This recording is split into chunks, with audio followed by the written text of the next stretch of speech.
इस मूवी की शुरुआत में हमें कबीले के लोगों को दिखाया जाता है जो जंगल में शिकार कर रहे होते हैं और यह कबीले वाले आज भी पुराने रीति रिवाजों और पुराने तौर तरीकों से चलते हैं। इन्होंने जंगल में हर जगह पर फंदे लगाए होते हैं जिसकी जानकारी सिर्फ कबीले के लोगों को होती है। इनका फंदा कहाँ कहाँ पर लगा है, तभी उस जानवर का पैर उस फंदे से टकरा जाता है जिस जानवर का ये लोग शिकार कर रहे होते हैं। और जैसे ही उसका पैर रस्सी से टकराता है, सामने से एक बहुत ही बड़ा लकड़ी का टुकड़ा आ जाता है जिसमें नुकीली लकड़ियाँ लगी होती हैं। वह उस जानवर के शरीर में धंस जाती हैं। अब उस जानवर की मौत हो जाती है जिससे यह बहुत खुश हो जाते हैं। यह कबीला बहुत ही मस्ती करने वाला होता है और फिर यह सब हंसी मजाक करते हुए उस शिकार को काटना शुरू करते हैं। शिकार को काटकर सभी को एक एक टुकड़ा दिया जाता है। किसी को दिल दिया जाता है, किसी को पैर तो किसी को नाक। लेकिन कबीले में एक आदमी ऐसा होता है जिसकी कोई संतान नहीं होती। सब उससे मजाक करते हैं। जब उसकी बारी आती है तो उसे जानवर के टेस्टिकल्स दिए जाते हैं और वह सब उससे कहते हैं इसे खाने से संतान होती है। वह आदमी कहता है तुम झूठ बोल रहे हो। इस पर उसे जवाब मिलता है मैं झूठ नहीं बोल रहा, मेरे पिता ने यह 10 बार खाया था। आज हमारे 8 भाई और 2 बहनें हैं, हम कुल मिलाकर 10 भाई बहन हैं। यह बात कहने वाला आदमी इस मूवी का मेन हीरो है जिसका नाम जगुआर है। उसी समय उसके पिता जो इस कबीले का सरदार भी है पीछे खड़े होते हैं। वह आदमी अपने पिता से इशारे से पूछता है क्या आपने सच में खाया था। उसके पिता हाँ में जवाब देते हैं। वह आदमी जैसे ही टेस्टिकल खाता है उसे बहुत खराब लगता है। वह उसे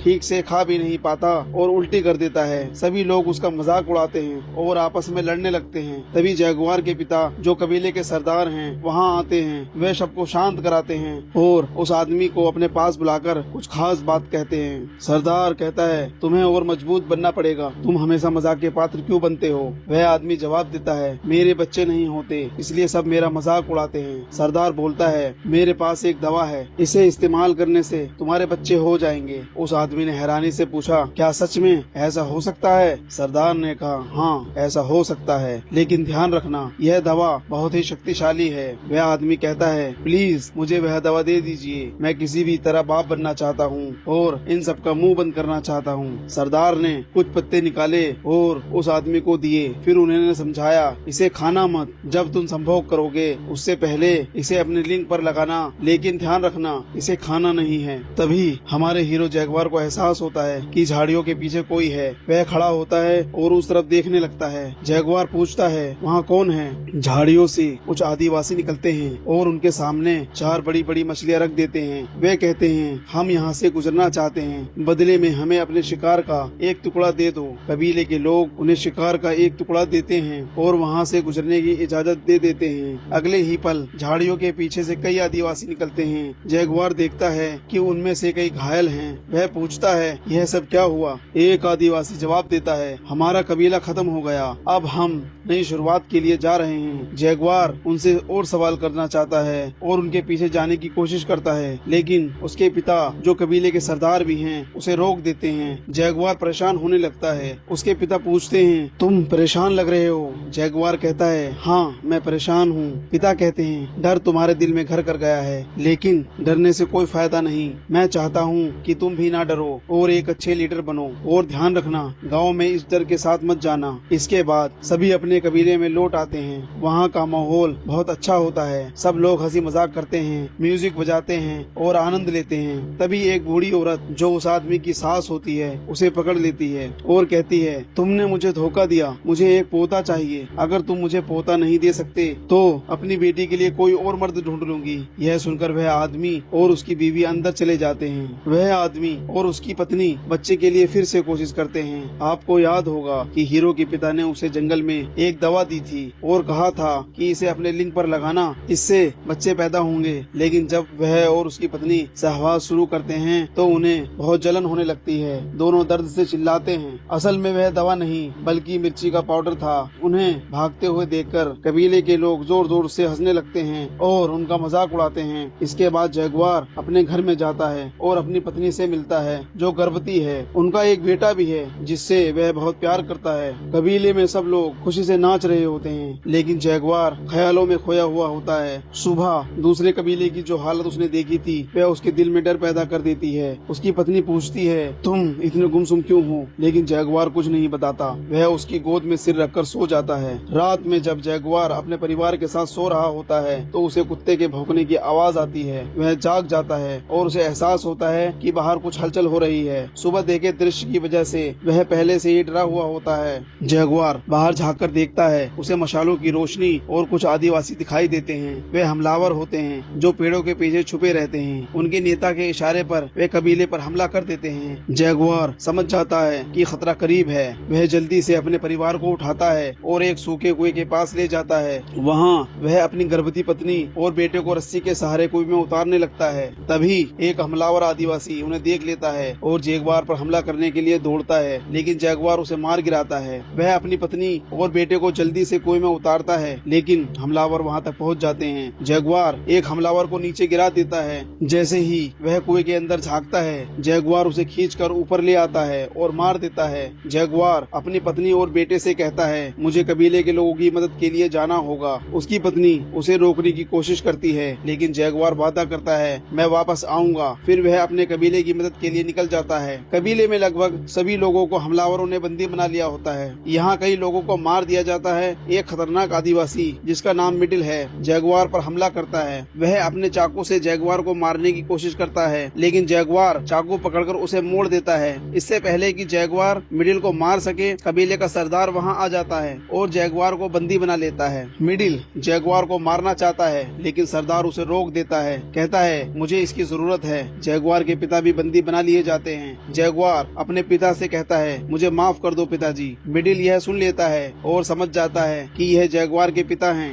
वह जगुआर के सामने ही उसके पिता को मार देता है। इसके बाद वह जगुआर पर जोरदार हमला करता है, जिससे वह बेहोश हो जाता है। जब जगुआर को होश आता है तो वह देखता है उसके सभी साथी बंदी बना लिए जाते हैं। जगुआर कुएं की तरफ देखता है, जहाँ उसकी गर्भवती पत्नी और बेटा छुपे हुए होते हैं। सरदार का बेटा उसे कुएं की तरफ देखता हुआ देख लेता है। उसे शक होता है और वह कुएं की ओर जाता है। कुएं के पास पहुंचकर वह देखता है कि अंदर रस्सी लगी है। वह अंदर झांकता है, लेकिन कुछ नजर नहीं आता, क्योंकि उसकी पत्नी और बेटा पत्थरों के नीचे छिपे हुए होते हैं। सरदार का बेटा ऊपर से बड़ा पत्थर कुएं में फेंकता है, लेकिन कोई हलचल नहीं होती। इसके बाद वह कुएं की रस्सी काट देता है। इसके बाद हमलावर सभी बंदियों को साथ लेकर एक लंबे सफर पर निकल पड़ते हैं। रास्ते में वे उस कबीले के लोगों से मिलते हैं जिन्होंने सुबह उन्हें मछलियाँ दी थी। वह भी बंदी बनाए गए होते हैं। सफर के दौरान उन्हें नदियाँ पार करनी पड़ती हैं। ऊंचे पहाड़ों के संकरे रास्तों से गुजरना पड़ता है। लंबे सफर के बाद वे एक ऐसे स्थान पर पहुंचते हैं जहां से वे संबंधित हैं। यह जगह भयानक होती है। वहां कई लाशें पड़ी होती हैं। साफ समझ आता है इन लोगों को कोई बीमारी हुई थी जो छूने से फैलती है। एक बच्ची जो जिंदा होती है इन आदिवासियों के साथ जाना चाहती है, लेकिन वे उसे अपने साथ नहीं ले जाते। बच्ची उन खूंखार आदिवासियों से कहती है, बहुत जल्द पवित्र समय आएगा जब अंधेरा छा जाएगा और एक आदमी तुम्हें इस साम्राज्य से मुक्त करेगा। इसके बाद आदिवासी आगे बढ़ जाते हैं और एक गांव पहुंचते हैं। यहाँ पर लोग काम कर रहे होते हैं और उनकी हालत बहुत खराब होती है। फिर भी उन्हें काम करने पर मजबूर किया जाता है। सरदार के पास एक आदमी आता है और पूछता है, कितने आदमी हैं? सरदार जवाब देता है, मेरा बेटा बताएगा, लेकिन इस बार अच्छे पैसे चाहिए। यह साफ होता है कि इन बंदियों को यहाँ इसलिए लाया गया है ताकि उन्हें बेचा जा सके।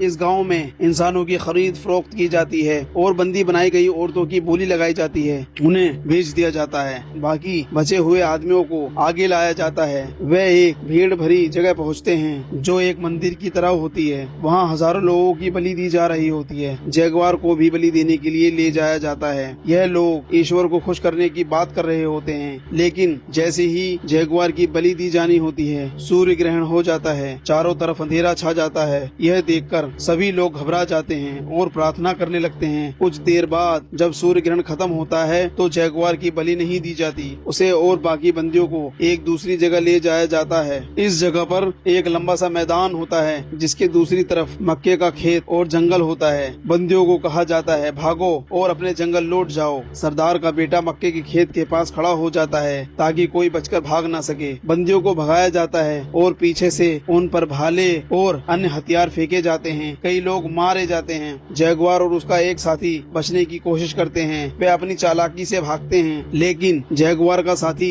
एक तीर लगने से मारा जाता है। जगुआर किसी तरह फील्ड के अंतिम छोर तक पहुंचता है, लेकिन वहां उसे गंभीर चोट लगती है। वह घायल होने के बावजूद जीवित रहता है। सरदार का बेटा जो झाड़ियों के पास खड़ा था जगुआर को मारने आता है। इससे पहले कि वह जगुआर को मारता, वहाँ एक जख्मी आदमी उसे गिरा देता है, लेकिन सरदार का बेटा उस आदमी को मार देता है। फिर चाकू निकालकर जगुआर की तरफ बढ़ता जाता है। जैगवार के शरीर में जो तीर लगा होता है, जैगवार उसे तोड़कर अपने हाथ में छिपा लेता है और जैसे ही सरदार का बेटा जैगवार को मारने वाला होता है, जैगवार तीर से उसका गला चीर देता है। जैगवार वहाँ से भागकर झाड़ियों में छिप जाता है। जैगवार घायल होते हुए भी तेजी से भागता है और एक गिरे हुए पेड़ पर चढ़ जाता है। सरदार का बेटा मर चुका होता है, जिससे सरदार बौखला जाता है। वह जैगवार को खत्म करने के लिए अपने आदमियों के साथ उसका पीछा करता है। वह उस पेड़ के नीचे से गुजरते हैं जिस पर जैगवार छुपा होता है, लेकिन उसे देख नहीं पाते। कुछ दूर जाने के बाद सरदार खून के निशान देखकर समझ जाता है कि जैगवार पास ही है। वह वापस लौटते हैं। जैगवार एक जगह पर एक जंगली जानवर के बच्चे को देखता है, तभी उसकी माँ वहाँ आ जाती है और जैगवार पर हमला कर देती है। जैगवार भागना शुरू करता है और उसी दिशा में भागता है जहाँ कबीले वाले गए होते हैं। जंगली जानवर उसका पीछा करता है, लेकिन जानवर के सामने एक कबीले का आदमी आ जाता है, जिसे जानवर मार देता है। जैगवार वहाँ से बच निकलता है। हालांकि कबीले वाले अभी भी उसका पीछा कर रहे होते हैं। एक जगह पहुँचने पर रास्ता खत्म हो जाता है। वहाँ एक ऊंचा झरना होता है। जैगवार के पास कोई विकल्प नहीं होता, वह झरने से कूद जाता है। उसकी किस्मत अच्छी होती है कि वह बच जाता है और किनारे पर पहुँचता है। जब वह ऊपर देखता है तो सरदार और उसके आदमी उसे देख रहे होते हैं। जैगवार उन्हें ललकारता है और कहता है, यह मेरा जंगल है। मेरे दादा ने यहाँ शिकार किया था, मेरे पिता ने यहाँ शिकार किया था, मैंने यहाँ शिकार किया और मेरे बच्चे भी यहाँ शिकार करेंगे। अगर हिम्मत है तो आ जाओ। जैगवार ललकारता है। कबीले का सरदार गुस्से से उबल रहा होता है। उसके साथ खड़ा एक आदमी कहता है, हमें इसके पीछे नहीं जाना चाहिए, हमें वापस लौट जाना चाहिए। वह आदमी उस भविष्यवाणी को याद दिलाता है जिसमें कहा गया था, तुम सबका अंत होगा। एक आदमी आएगा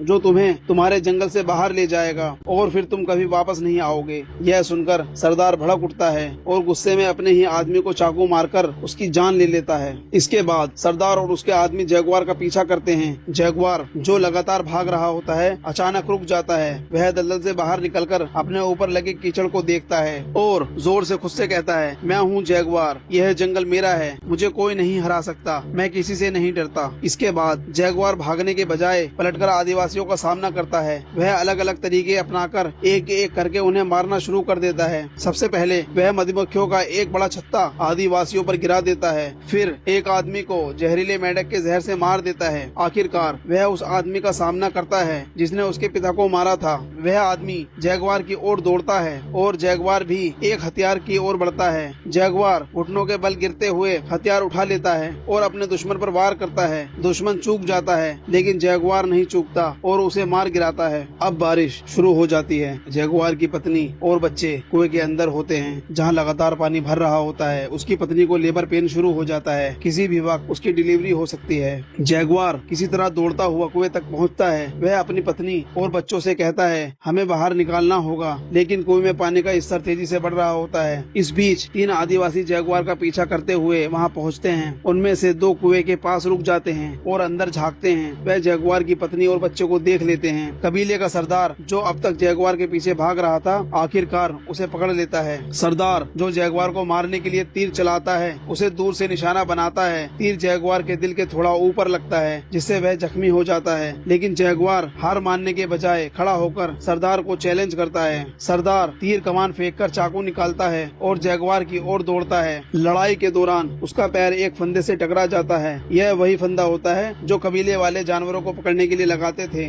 जैसे ही सरदार का पैर फंदे से टकराता है, नुकीली लकड़ियां जो फंदे के साथ लगी होती हैं, उसकी छाती से टकराती हैं और उसके शरीर के आर पार हो जाती हैं। कबीले के सरदार की वहीं पर मौत हो जाती है। अब जैगवार को वहाँ से भागना पड़ता है, क्योंकि बचे हुए 2 आदिवासी उसका पीछा कर रहे होते हैं। दूसरी ओर जैगवार की पत्नी जो अपने बच्चे को बचाने की पूरी कोशिश कर रही होती है, पानी से भरे कुएं में होती है। इसी संघर्ष के बीच वह एक और बच्चे को जन्म देती है। जैगवार जो भागते भागते थक चुका होता है, समुद्र किनारे पहुंचता है। वहां वह रुककर हैरानी से समुद्र की ओर देखने लगता है। इतने में 2 आदिवासी जो उसे मारने के लिए पीछा कर रहे थे, वहां पहुंच जाते हैं। वह भी समुद्र की ओर देखने लगते हैं। समुद्र में बड़े बड़े जहाज दिखाई देते हैं जो वहां लंगर डाल रहे होते हैं। छोटी छोटी नावों में कुछ लोग टापू की ओर आ रहे होते हैं। इसी बीच जैगवार को मौका मिलता है और वह भागते हुए कुएं के पास पहुंचता है। वहां उसकी पत्नी और बच्चे डूबने वाले होते हैं, लेकिन जैगवार अपने परिवार को बचा लेता है। अब अंधेरा छा चुका होता है। जैगवार अपने परिवार के साथ जंगल वापस चला जाता है। उसकी पत्नी समुद्र में बड़े जहाजों को देखकर पूछती है, क्या हमें इस ओर जाना चाहिए? जैगवार जवाब देता है, हमें जंगल में जाना चाहिए ताकि हम एक नई शुरुआत कर सकें। इसके बाद वह दोनों जंगल की ओर चले जाते हैं। असल में जो लोग बड़े जहाजों में आए होते हैं वे यूरोपियन होते हैं। वह इस टापू पर अपना साम्राज्य स्थापित करने के लिए आते हैं। इनके पास आधुनिक हथियार होते हैं जिनका माया सभ्यता के आदिवासी मुकाबला नहीं कर सकते। और इसी के साथ यह कहानी खत्म हो जाती है। अगर आपको यह वीडियो पसंद आई हो तो इसे लाइक जरूर करें, साथ ही कमेंट करके बताएं कि आपको मूवी कैसी लगी। और अगर आपने हमारे चैनल को अभी तक सब्सक्राइब नहीं किया है तो सब्सक्राइब बटन दबाकर बेल आइकन को जरूर क्लिक करें।